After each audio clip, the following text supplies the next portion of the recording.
kita sekedar menyebutkan tentang keutamaan dari basmalah. Bismillahirrahmanirrahim.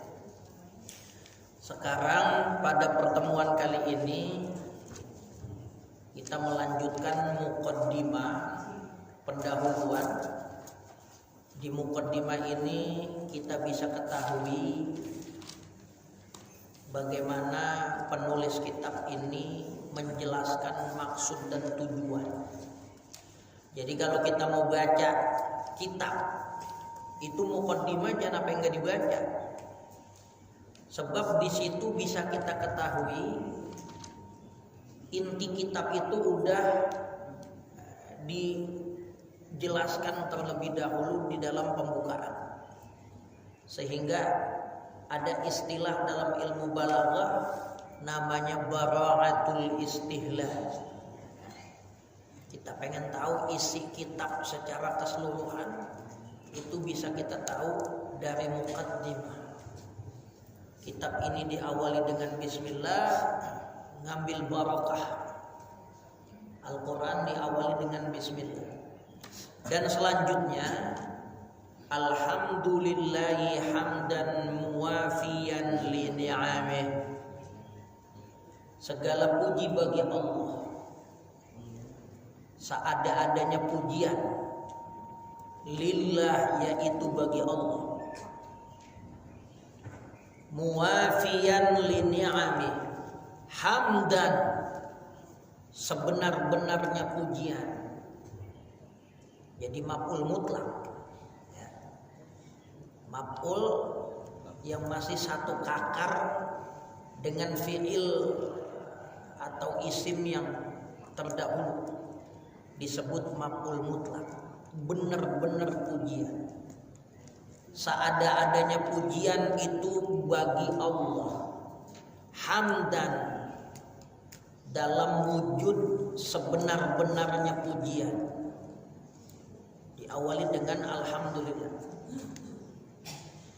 Sebab beliau bisa menulis kitab ini, yang beliau ingat adalah nikmat Allah. Nikmat itu kudu disyukuri. Hamdan muwafiyan, sebenar-benar nikmat yang sembaban, bahasa Betawi. Sembaban itu sesuai. Segala puji bagi Allah, sebenar-benarnya pujian yang sesuai. Li ni'amih, bagi nikmat-nikmatnya. Jadi enggak ada satu nikmat yang Allah berikan pada diri manusia melainkan nikmat itu kita kudu syukuri. Nikmat yang kagak disyukuri, maka nikmat itu akan jadi bala buat manusia itu sendiri. Ya. Makanya pesan Nabi apa sih? Ada sahabat yang datang ngeluh mulu, emang udah kebangetan susah. Disebutin ada sahabat yang namanya Tha'labah ibnu Hatib bin Balta'ah. Ini sahabat biar kata orang susah, ama ibadah nggak pernah ketinggalan. Sholat jamaah di masjid sebelum azan udah ada. Namanya dia ngalamin susah hidup. Dia nanya sama Rasulullah, ya Rasulullah, doain apa saya biar jadi orang kaya. Kalau saya jadi orang kaya, dengan harta yang saya punya, saya bisa nolongin orang, saya bisa nolongin agama, saya banyak bisa berbuat manfaat. Bukan hanya diri saya, tapi makhluk yang ada di alam ini. Wah, biasa dah. Omongan orang masih susah belum kaya. Omongan orang belum punya duit memang begitu. Kata Nabi apa? Sabar itu pahalanya besar. Walaupun ente diuji sama kesusahan, ketahuilah sedikit nikmat yang ente mampu syukuri itu lebih banyak dari banyak nikmat yang ente enggak nyanggup buat mensyukurinya. Qalilun tuaddi syukrah khairun min katsirin la tutiqu. Kita punya nikmat dikit, tapi kita bisa mensyukuri nikmat itu. Lebih banyak, lebih utama daripada nikmat yang banyak ampar-amparan, tapi kita enggak pandai bersyukur. Kenapa? Nikmat yang kita enggak bisa syukuri itu akan jadi bala buat kita. Besok Minggu datang lagi, minta didoain sama Nabi biar jadi orang kaya. Ya Rasulullah, doa ente makbul, enggak ada hijab, doa ente melangit, Allah pasti kabulin. Karena emang Nabi digerembengin mulu. Nabi doain tuh Sa'labah bin Hatib. Bukan cuma didoain, dimodalin, dikasih kambing sama Nabi. Tuh kambing dipiara sama dia Asian. Ngerti Asian? Cocok banget. Rupa-rupanya Sa'labah mungkin usur-usurannya 3 kali. Orang zaman dulu kalau palanya usur-usuran 3, dia miara apa cocok. Ya enggak? Dia piara tuh kambing makin banyak. Hatta mala al-wa'rah, sampai kambingnya memenuhi lembah. Nggak ada orang yang punya kambing terbanyak melainkan Sa'labah. Kambing udah banyak, dia bisnis usaha sapi. Sapinya banyak, jadi tengkulak sapi sekaligus pemiara. Kalau tengkulak jual beli, dia miara juga. Ada orang menjual, dia beli. Sapi udah banyak, dia buka bisnis onta. Begitu juga. Apa yang terjadi? Tadinya lagi susah, rajin ibadah. Begitu hartanya udah banyak, dia nggak sholat jamaah lagi. Hartanya makin banyak, jamaahnya cuma Jumat doang. Begitu ditagih zakat, dia kagak mau bayar. Turun ayat tentang zakat, Nabi utus beberapa sahabat buat minta zakat. Kata Sa'labah apa? Enak aja lu main minta-minta aja. Ini kan usaha hasil kerja gua. Jadi lagi susah ngomongnya banyak banget, requestnya banyak banget. Pengen ngasih jariah ke masjid, ya enggak? Pengen santunan. Begitu ada duit lain lagi. Dimintain zakat mulanya enggak mau. Ternyata Sa'labah ngalamin sesuatu yang kagak enak dalam hidupnya. Maren-maren dimintain zakat kagak mau bayar. Lama-lama turun ayat Al-Qur'an. Wa minhum man 'ahadallaha la in atana wa minhum man 'ahadallaha la in atana min fadlihi lanasaddaqanna wa lanakunanna minas salihin. Di antara hamba-hamba Allah ada orang yang banyak janji. Wa minhum man 'ahadallaha la in atana min fadlihi lanasaddaqanna wa lanakunanna minas salihin. Di antara hamba Allah ada yang hidupnya banyak janji. Kalau dia punya duit, dia punya uang, dia jadi orang kaya, ngobrol janjinya luar biasa. Anggap aja udah caleg belum jadi, apaan aja mau dibagi, tak aja jadi. Goro-goro yang namanya 200 juta, ya enggak? Udah kagak inget lagi. La in atana min fadlihi lanasaddaqanna. Kami bakal banyak sedekah, walanakunanna minas shalihin. Kami bakal jadi orang yang soleh, yang rajin ibadah.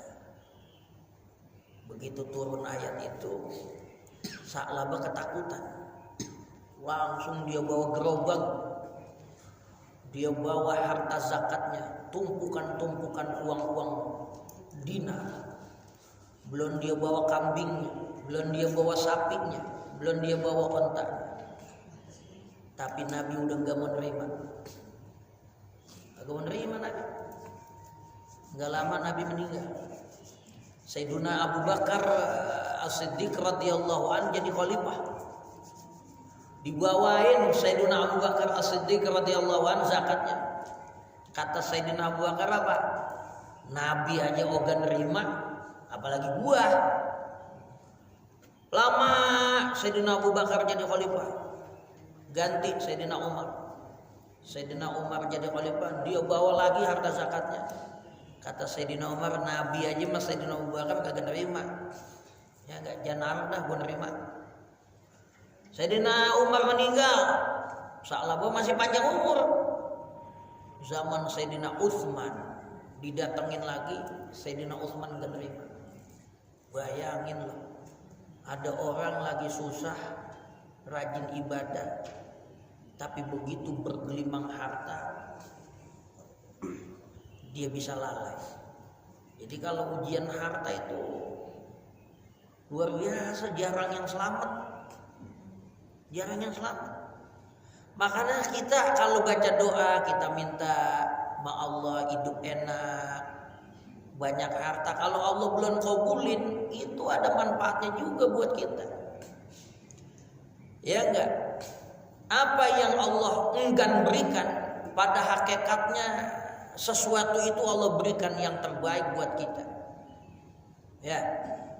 Seandainya kita berdoa sama Allah jadi orang kaya, Allah kan tahu niat kita. Saat ini sih dia, kalau katanya banyak duit ini, wah udah kagak ke masjid Husnul Amal nih, mainnya sono di pela-pela, ya nggak ajeb-ajeb. Wah, tahu. Makanya kata Nabi, qalilun tuaddi syukra khairun min katsirin la tutiqu. Dikit hidup secukupnya, hidup ala kadarnya, tapi mampu membentuk diri kita orang yang bersyukur, lebih utama, jauh lebih utama ketimbang jadi orang kaya yang gak bisa mensyukuri nikmat itu. Jadi sebenarnya yang bikin nikmat hidup syukur. Sehingga ungkapan pujian kepada Allah, alhamdulillahi hamdan yuwafi li ni'amih. Segala puji bagi Allah, sebenar-benar pujian yang sembaban dengan seadanya nikmat. Karena seadanya nikmat wajib kita syukuri. Kalau orang bersyukur, nikmatnya makin banyak. Estafet nikmat makin Allah gulirkan kepada dia. Karena definisi syukur disebutkan oleh ulama, qaidul mawjud wa saidul maqud. Qaidul mawjud, orang kalau bersyukur, Allah Ta'ala bakal jagain nikmat yang ada sama dia. Wasaidul maqud, dan bahkan mendatangkan sesuatu yang belum ada sama dia. Tapi kalau orang kagak bersyukur, jangan ngarep-ngarep yang belum ada, yang udah ada burus. Yuwafi ni'ali ni'amih. Pujian sebagai rasa syukur yang selaras, yang sesuai dengan nikmat-nikmat Allah Subhanahu wa ta'ala. Minimal ada nikmat yang Allah kasih, kita rasakan, kita baca, kita ucap alhamdulillah. Baik mulut kita maupun hati kita. sebagai rasa syukur. Ya, itu minimal. Jadi yang namanya bersyukur enggak kudu ngundang tetangga selamatan, ditaren kelengkeng, rambutan, meduku, menjeruk. Itu akbarnya ya. Tapi kita dapat nikmat apapun, ucapinlah alhamdulillah. Karena siapa yang dapat nikmat, dia mengucap alhamdulillah. Yang pertama, Allah jagain nikmat itu. Yang kedua, Allah tambahin nikmat yang lain, mengundang nikmat yang lain yang belum ada. Ya enggak? Emang kita punya duit cukup beli makanan yang kita mampu. Ya udah, itu nikmatin. Jangan emang duit cuman mampu beli kerupuk, bayanginnya makan daging. Lah kagak bisa bersyukur. Ya enggak? Nih, hamdan muwafiyan li ni'ami. Kita mengucap alhamdulillah sebagai wujud syukur kita atas nikmat Allah. Ini Nabi Muhammad sallallahu alaihi wasallam. Beliau pernah ngalamin ontak beliau hilang. Ada ontak beliau namanya Jad'a. Ya. Beliau itu suka memberikan nama apa yang beliau punya. Pedang beliau dinama-namai, tombak beliau dinama-namai. Beliau itu seperti itu. Ada ontak beliau namanya Jad'a. Satu saat Rasulullah kehilangan ontak ini. Kata Nabi di depan para sahabat, seandainya ontak itu kembali, maka saya akan bersyukur kepada Allah.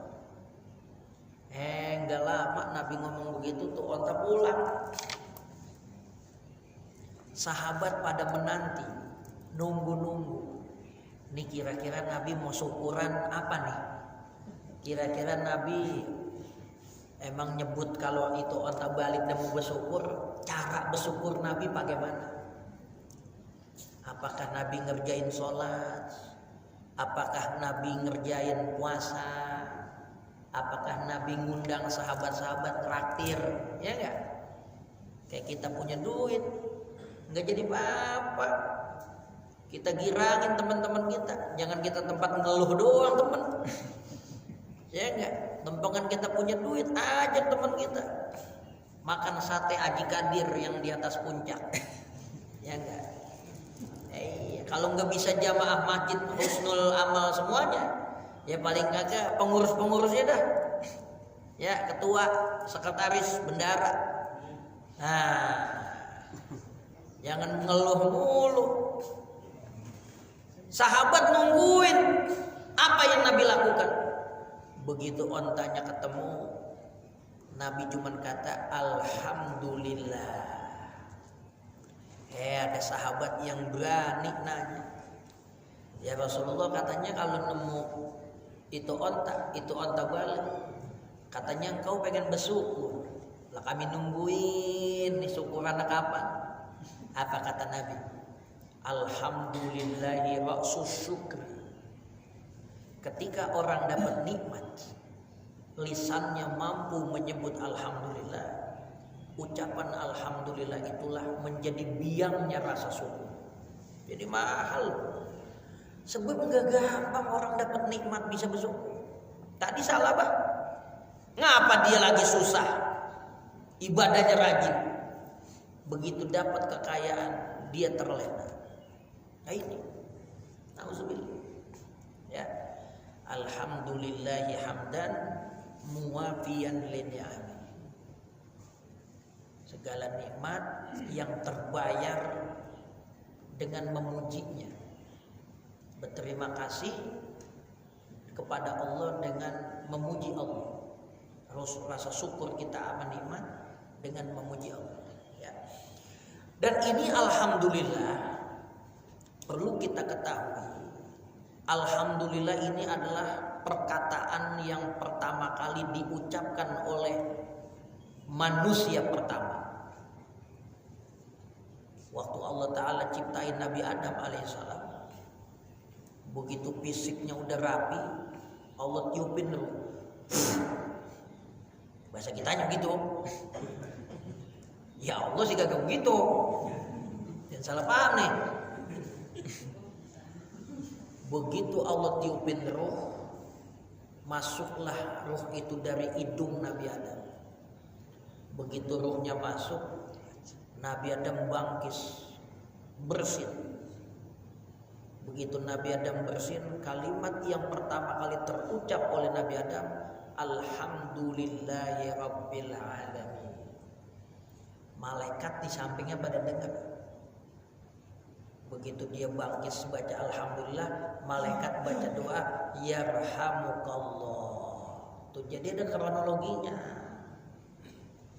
Ya enggak? Orang kalau bangkis itu tanda tubuhnya masih punya daya resisten sama penyakit. Orang yang kena penyakit berat-berat, AIDS, HIV, seumur hidupnya udah nggak bisa bangkis. Inilah hikmah kenapa kalau kita bersin disuruh mengucap Alhamdulillah. Walaupun bersin itu biasanya sebagai tanda orang itu pilek, kok tanda penyakit, tanda pilek Alhamdulillah, bukan innalillahi atau astagfirullah, kok disuruhnya Alhamdulillah? Itu ulama-ulama memberikan jawaban. Ulama zaman dulu cuma ngasih jawaban begini. Begitu kita bersin, leher kita tadinya bengkok. Begitu leher kita balik lagi, kita kudu ngucap Alhamdulillah. Coba begitu kita bersin, leher kita begini aja. Ada orang mau bayar utang, kita kagak lihat lagi tuh kita pembukaan. Ya. Lisalamatihi min i'wijajil 'unuq. Disuruh ngucap Alhamdulillah ketika bersin karena leher kita udah balik lagi. Itu ulama zaman dulu.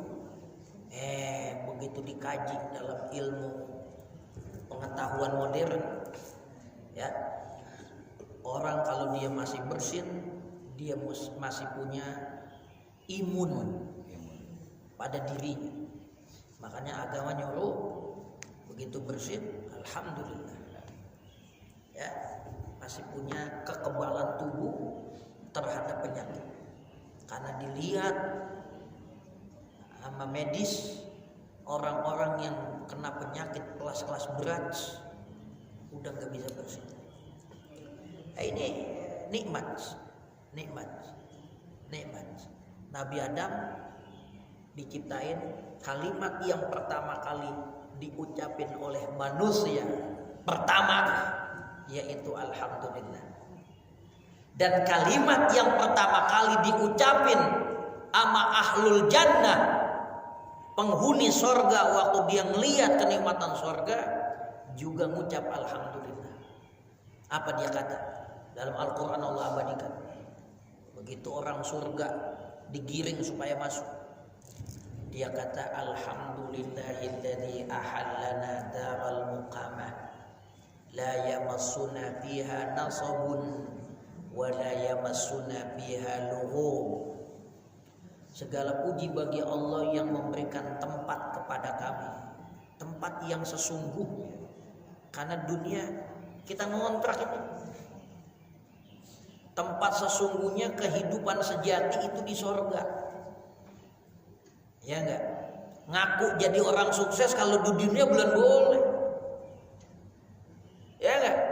Punya banyak harta, punya banyak pengikut, belum bisa jadi tolak ukur jadi orang senang. Jadi orang senang itu adalah ketika kaki kita sama badan kita ada di sorga. Jangan ngaku jadi orang senang kalau belum ada yang bisa jamin kita ada di sorga. Ya, ukuran sukses bukan dunia. Itu ahlul jannah begitu dia ngelihat sorga, dia masuk, dia jejekin kakinya di sorga. Dia kata Alhamdulillahilladzi ahallana daral muqamati la yamassuna fiha nasabu wa la yamassuna fiha lughub. Segala puji bagi Allah yang memberikan kami tempat sesungguhnya Kami udah enggak lagi ngerasain yang namanya capek. Kami udah enggak lagi ngerasain yang namanya lelah. Waktu di dunia lelah, hujan-hujan, geledek, plegap-plegap, udah kayak organ tunggal. Masih jalan juga ke masjid nuntut ilmu. Tapi begitu melihat nikmat surga, segala macam capek ibadah udah gak bisa kita ingat lagi. Hilang semua kesusahan. Ya enggak? Dengan ngelihat surga. Kalimat yang pertama diucap adalah alhamdulillah. Sering-sering kalimat kita mengucap itu.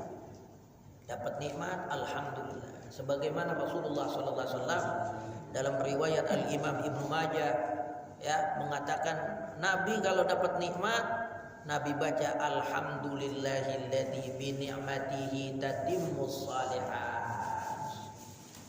Segala puji bagi Allah yang dengan nikmat-Nya lah menjadi sempurna segala kebaikan. Kata Nabi, siapa yang baca kalimat ini saat dapat nikmat, maka Allah Ta'ala akan tambahin nikmat-nikmatnya. Minimal alhamdulillah. Sempurnanya alhamdulillahilladzi bi ni'matihi tatimmus shalihat. Kalau Nabi ngelihat yang Nabi demen, apapun yang Nabi suka, yang Nabi lihat, ada berita yang bagus Nabi dengar, alhamdulillahilladzi bi ni'matihi tatimmus shalihat.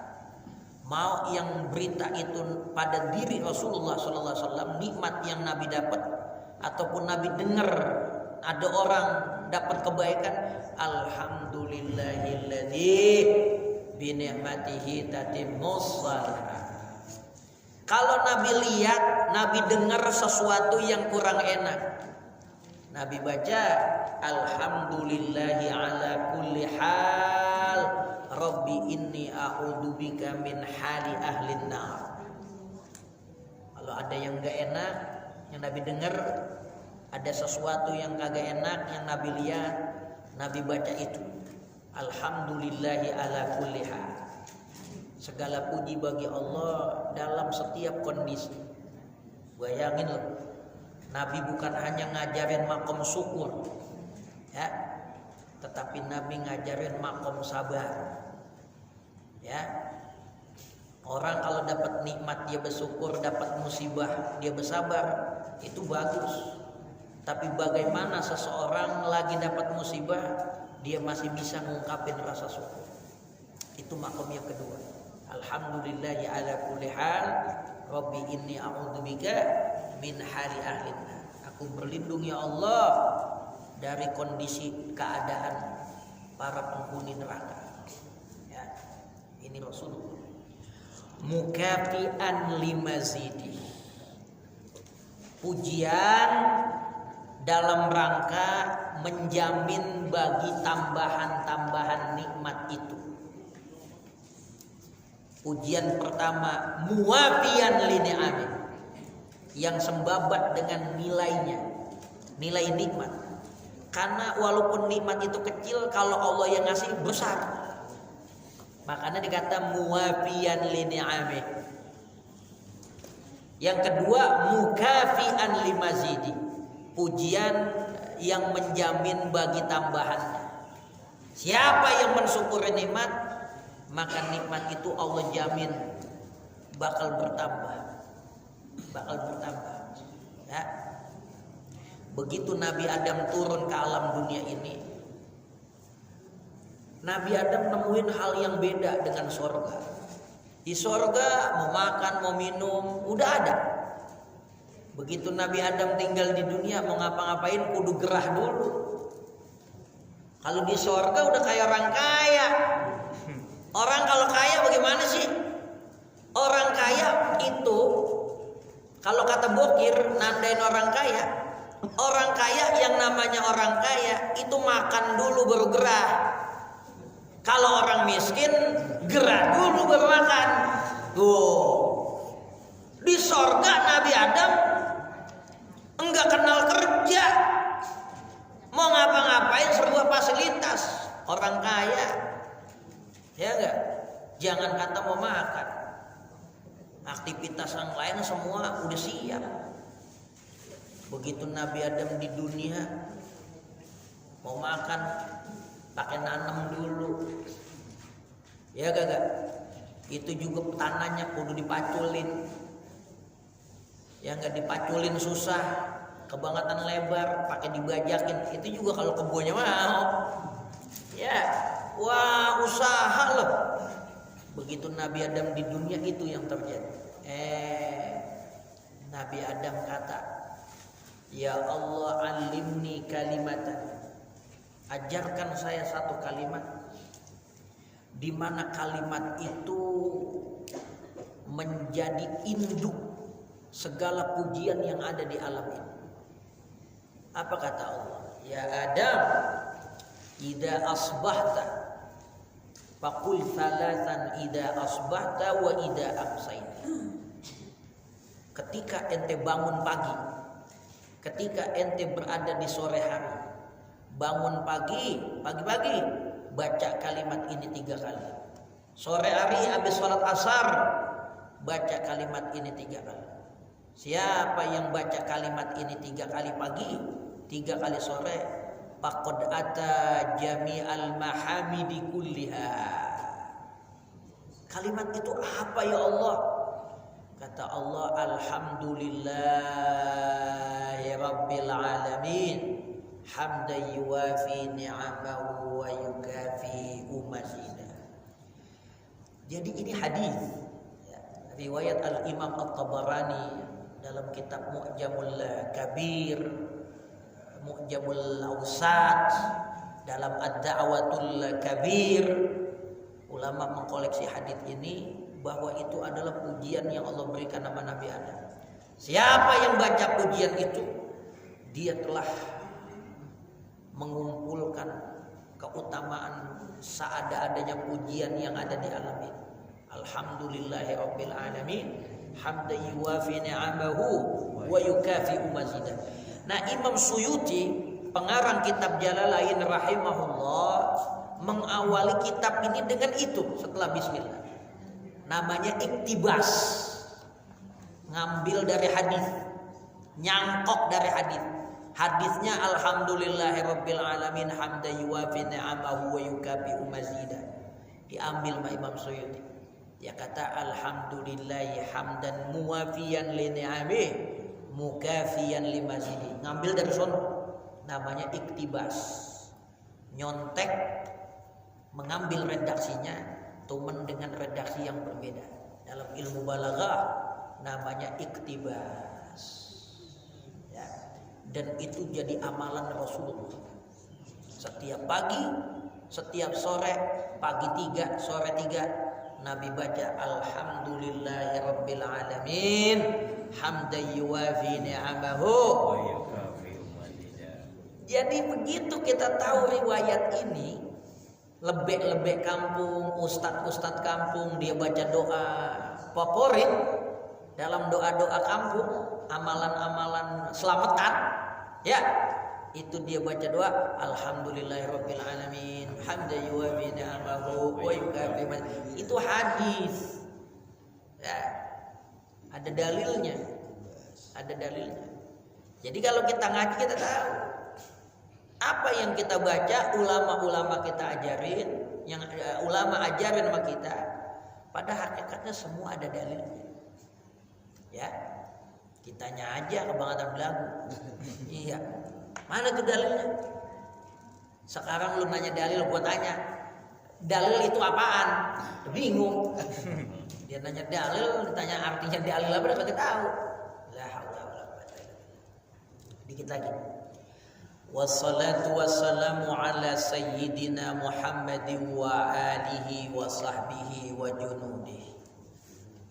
Yang pertama diawali dengan basmalah, ngambil barokah. Yang kedua dengan hamdalah, ngingat nikmat Allah. Yang ketiga sholawat. Kenapa itu? Habis bismillah, alhamdulillah, sholawat. Setiap ulama dia punya kebiasaan ngarang kitab pasti begitu. Bismillah, alhamdulillah, sholawat. Kenapa? Waktu nyebut alhamdulillah, alhamdulillah, ingat nikmat Allah. Disusul dengan sholawat karena apa? Enggak ada nikmat terbesar bagi alam dunia ini melainkan Rasulullah SAW. Sehingga habis Bismillah, alhamdulillah, sebagaimana Quran, Bismillah, alhamdulillah. Yang ketiga adalah sholawat kepada Rasulullah. Karena nikmat yang paling besar bagi alam raya, jagat raya ini adalah diutusnya Nabi kita Muhammad sallallahu alaihi wasallam. Wassalatu dan sholawat, wassalamu dan salam ala sayyidina atas pemimpin kami yaitu Nabi Muhammad wa alihi, dan sholawat itu juga tercurah beserta salam kepada keluarga beliau, wasahbihi dan sahabat beliau, wa junudihi dan orang-orang yang setia menjadi penolong beliau, menjadi tentara-tentara beliau. Ini sholawat, ya, sholawat amalan yang luar biasa. Syekh As-Sayyid Abdul Hayy Al-Kattani dalam kitab Matali'us Sa'adah menyebutkan Sayyiduna Khadir, yang dikata Khidir, ya, sa'altu katsiran minal awliya, saya udah nanya sama banyak para wali banyak yang beliau temui. Saya nanya sama mereka, hal hunaka amalun yukhrijul abda minasyaqawa ila sa'adah. Ada enggak amalan yang dilakukan sama seseorang, begitu dia baca amalan itu mampu mengeluarkan dirinya min diwani syaqawah, dari catatan buruk yang ada di Lauhil Mahfuz, min ila sa'adah, menjadi catatan baik. Ada enggak amalan yang diamalin sama orang, catatan dia, buku besar alam semesta yang namanya Lauhil Mahfuz, nyatet dia orang sakawah, ya, ada apes yang dicatat buat seseorang, bisa nggak apesnya itu jadi hilang? Amalan apa yang kalau dibaca sama orang, apes yang dicatat di Lauhil Mahfuz buat dia bisa hilang? Falam yujibni ahadun minhum. Wali-wali yang saya temuin nggak ada yang bisa jawab. Hatta sa'altu Muhammadan sallallahu alaihi wasallam, sehingga saya datangin Nabi Muhammad sallallahu alaihi wasallam.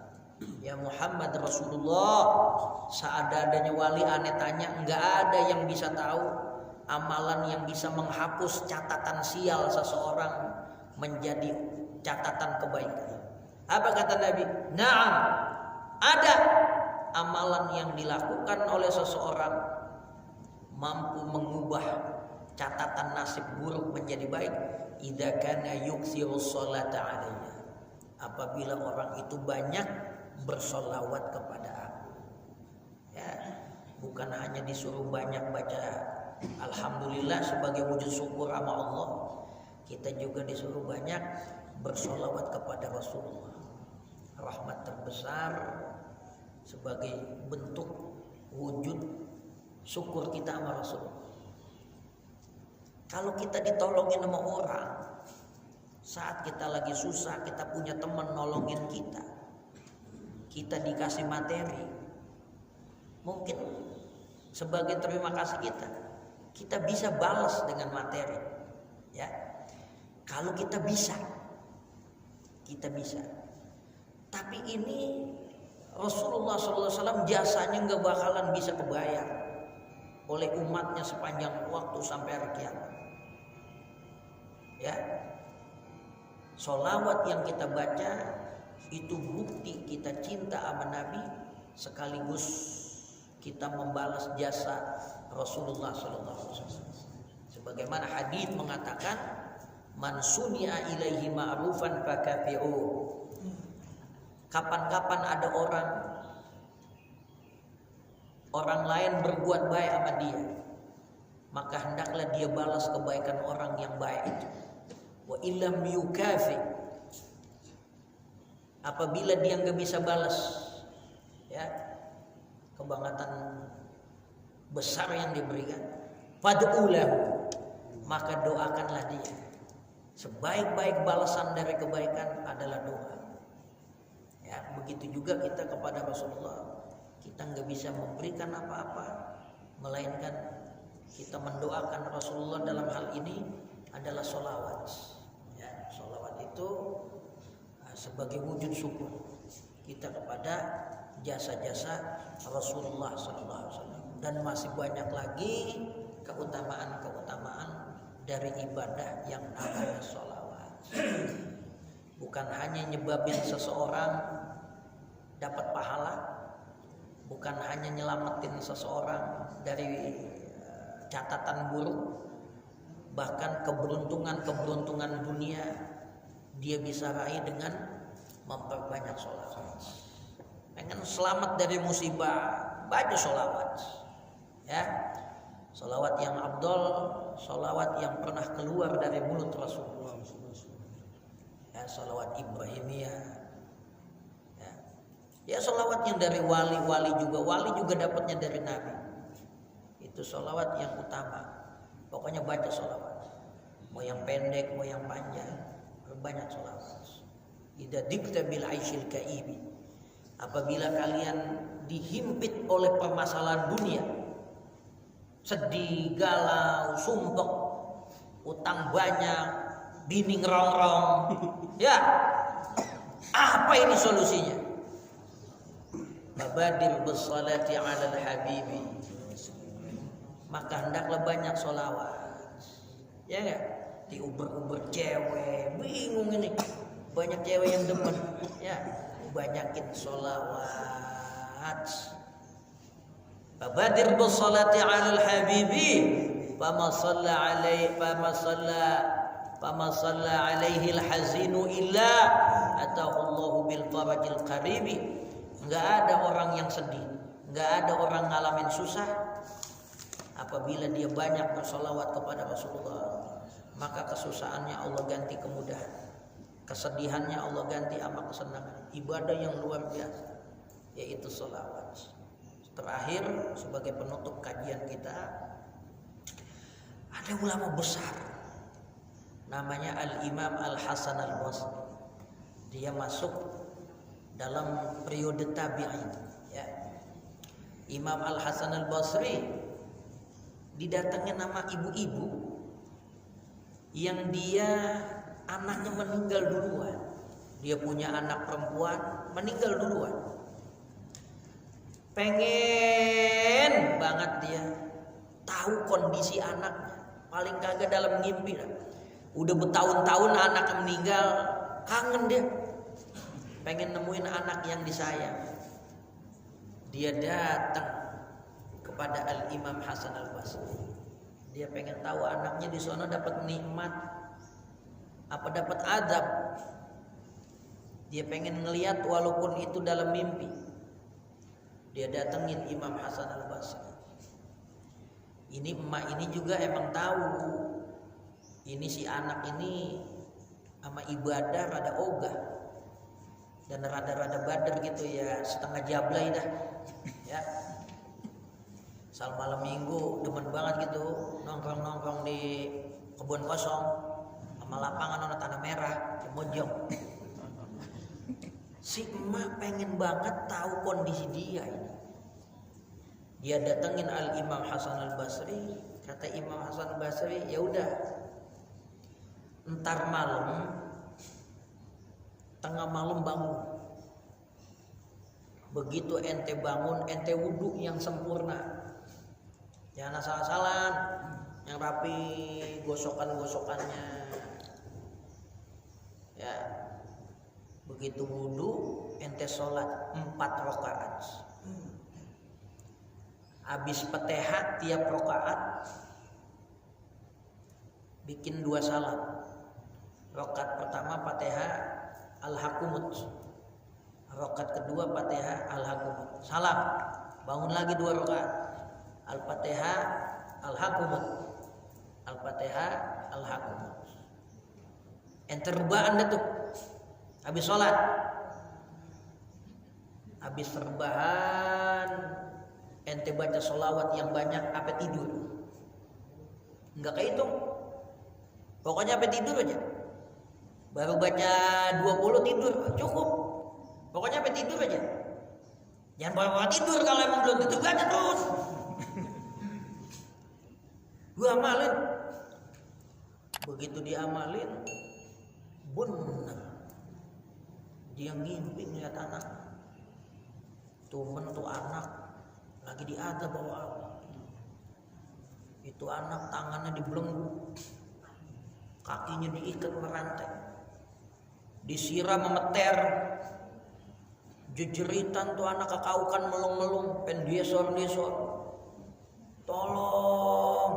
Tolong, kagak nyanggup, ampun. Emaknya sedih banget ngeliat anaknya lagi diazab. Cuman tuh ngimpi habis gitu. Dia mintanya pengen tahu anaknya bagaimana. Pagi-pagi dia datang sama Imam Hasan Al-Basri. Ya Imam, itu amalan bener-bener manjur. Ane niatin pengen melihat anak ane yang udah mati. Bener Allah kasih lihat. Cuman perkaranya itu anak bener-bener lagi diazab. Emang sih dia emang bader. Gue maklumin aja dah. Cuman bagaimana nolongin tuh anak supaya jangan diazab lagi. Kata Imam Al-Hasan Al-Basri, ente sodakoh, ente punya pakaian, ente sodakoin sama orang, ente punya duit, ente sodakoin sama fakir miskin, niatin pahalanya buat anak. Begitu malam Imam Hasan Basri ngimpi. Imam Hasan Basri ngeliat itu tempat begitu indah, surga, nikmat-nikmat yang luar biasa yang dia belum pernah lihat. Dia lihat ada perempuan pakai mahkota, pakaiannya bercahaya. Ini perempuan marahin Imam Hasan Basri. Ya Imam, ata'rifuni? Ente kenal gak Mbak? Kata Imam Hasan Basri, saya nggak tahu, kan saya orang baru di sini. Saya ini adalah anak perempuan yang emak saya datengin ente, yang ente ajarin kaifiyat sholat, berikut sholawat supaya bisa melihat anak. Apa kata Imam Hasan Basri? Loh, orang ibu ente cerita, ente katanya diazab, ente diseksa. Apa kata ya tuh bocah? Itu maren. Tapi di malam lain. Kok bisa lain? Bima nilti hadhil martabah. Dengan sebab apa ente bisa maren diazab, ini dapat nikmat jauh perbandingan. Apa kata tuh orang? Ini perempuan. Sab'una alfi nafasin. Ada 70.000 jiwa dapat kiriman azab di kuburan. Komplek kuburan di mana saya ada, saya dimakamin. Pada hari itu dapat kiriman azab 70.000 orang yang dapat azab dari Allah. Begitu sore-sore ada orang alim, dia lewat kuburan, dia baca sholawat sekali. Shalla ala Nabi Muhammad sallallahu alaihi wasallam, waqafa indana fa shalla ala Nabi sallallahu alaihi wasallam summa ahdatsa wa bahalana. Dia baca sholawat 1 kali lewatin kuburan, dia hadiahin pahalanya buat seadanya kuburan. Sejak saat itu 70.000 manusia yang lagi diganjar di azab di alam kuburnya Allah bebasin. Barokah sholawat kepada Rasulullah sallallahu alaihi wasallam. Jadi kalau kita ziarah baca Yasin mungkin kelamaan, ya udah sholawat. Ya kan? Amalan yang luar biasa. Dapat mindahin seseorang bukan hanya si pembaca sholawat itu, Tetapi orang yang dihadiahin dibacain sholawat pun selamat dari yang namanya apes. Ya enggak? Kalau perkara apes dimensi alam barzah pun bisa Allah selamatin, apalagi urusan dunia. Makanya ulama kata, siapa yang baca sholawat, perbanyak baca sholawat, hidup yang susah bakal Allah bikin gampang. Tumen jangan perhitungan, baru sholawat 2 bulan ngomong, kok utang belum impas-impas, baru sebulan. Ya enggak? Iya, amalin yang yakin kayak gitu. Jadi sholawat itu penting, memuji Allah penting, ibadah itu penting, punya dampak positif dalam kehidupan kita. Mudah-mudahan banyak manfaatnya. Amin. Wa man nawaina min nawaya salihat ya rabbi haqiqha bi sirril fatihah. A'udzu billahi Bismillahirrahmanirrahim. إياك نعبد وإياك نستعين اهدنا الصراط المستقيم صراط الذين أنعمت عليهم